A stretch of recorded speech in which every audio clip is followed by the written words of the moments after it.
Earth, the International Space Station looks massive, clean, advanced, almost peaceful. It feels like the closest thing humanity has ever built to a home in space. But that illusion falls apart the moment you look inside. Because the ISS is not a futuristic hotel drifting above Earth. It is a loud, crowded machine where astronauts live surrounded by cables, fans, storage bags, metal walls, and almost no privacy. There is no real floor, no real ceiling, no quiet room to escape to.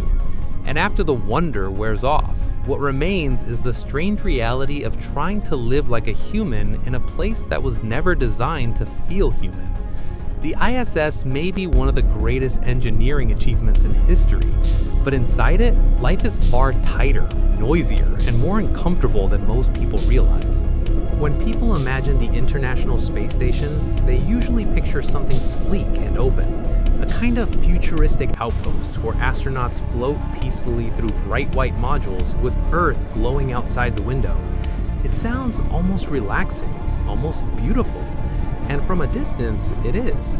The station is one of the most extraordinary structures humanity has ever built. But the inside tells a very different story. Because once you get past the dream of living in space, the first real surprise is how crowded the ISS actually feels. The station looks huge from the outside, but inside nearly every inch is being used. The walls are not clean and empty. They are covered in equipment, cables, labels, handrails, laptops, containers, and storage bags strapped wherever there's room.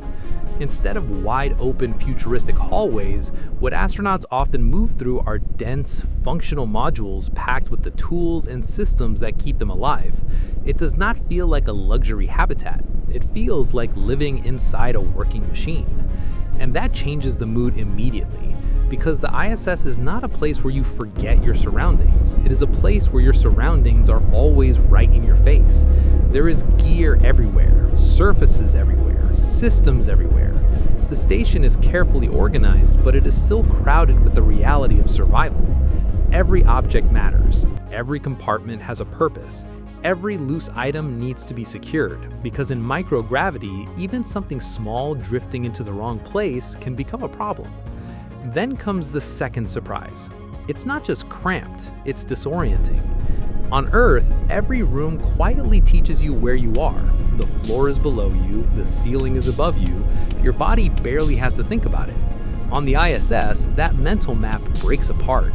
There is no true up or down.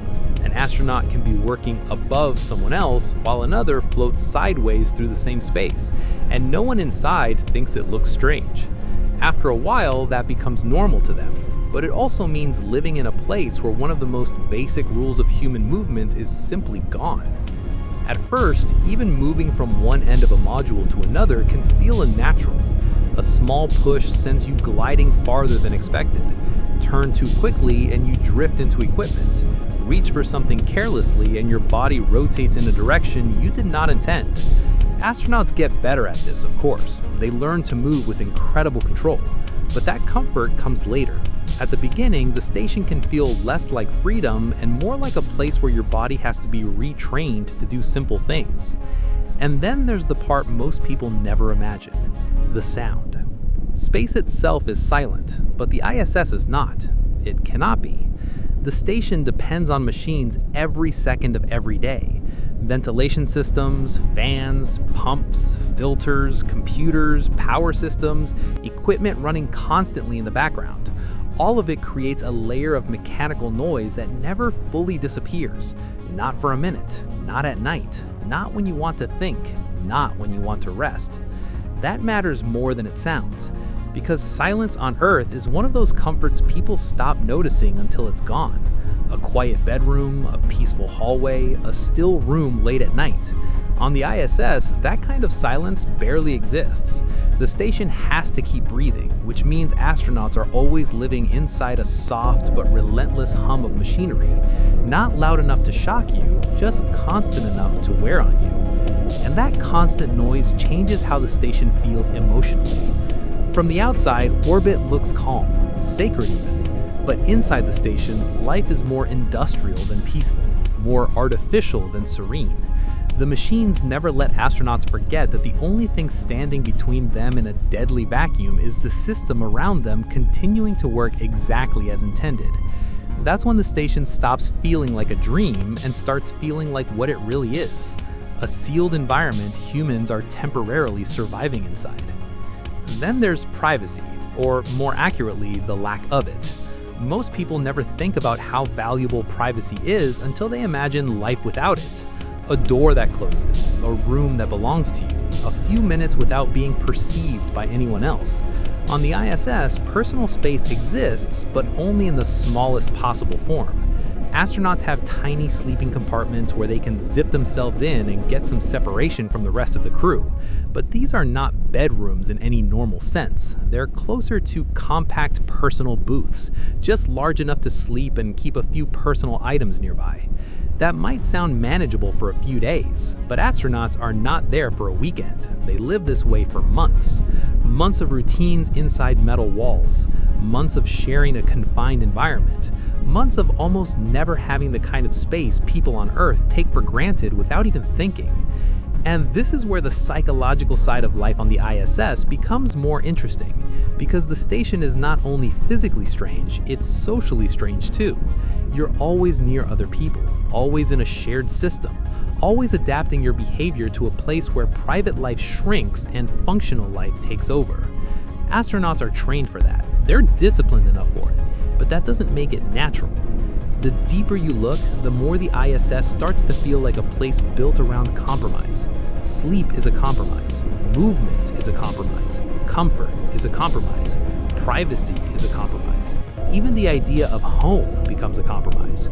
And yet, this is exactly what makes the ISS so fascinating. Because in the middle of all that confinement, all that noise, all that mechanical routine, there is still the view. An astronaut can spend part of the day surrounded by cables, storage bags, cramped walls, and humming equipment, and then turn to a window and see the entire Earth stretching below. Blue oceans, bright coastlines, lightning inside storms, a sunrise that doesn't feel real. It's one of the most beautiful views any human being can witness, and it happens inside one of the strangest living environments humanity has ever created. That contrast is what gives the ISS its power. It's breathtaking and claustrophobic at the same time. It's advanced and awkward at the same time. It's a symbol of human progress, but also a reminder that space still doesn't welcome us naturally. That's the part most glossy images leave out. They show the station as an icon. They don't always show what it feels like to exist inside it, to float through a place where every surface is doing a job, to sleep in a compartment barely larger than your body, to live with machines in your ears day and night, to adapt to a world where there is no floor beneath your feet and no quiet corner waiting for you when you need to be alone. So what is it really like inside the ISS? It's not luxurious, it's not spacious, it's not peaceful in the way people imagine. It's one of the most extraordinary places humans have ever lived, but it's also one of the clearest examples of how unnatural life in space still is. The International Space Station is incredible because it made orbit feel easy, but because it forced human beings to adapt to a place that still resists almost every instinct they have. From the outside, it looks like freedom. From the inside, it feels more like learning how to live inside a machine that never lets you forget where you are.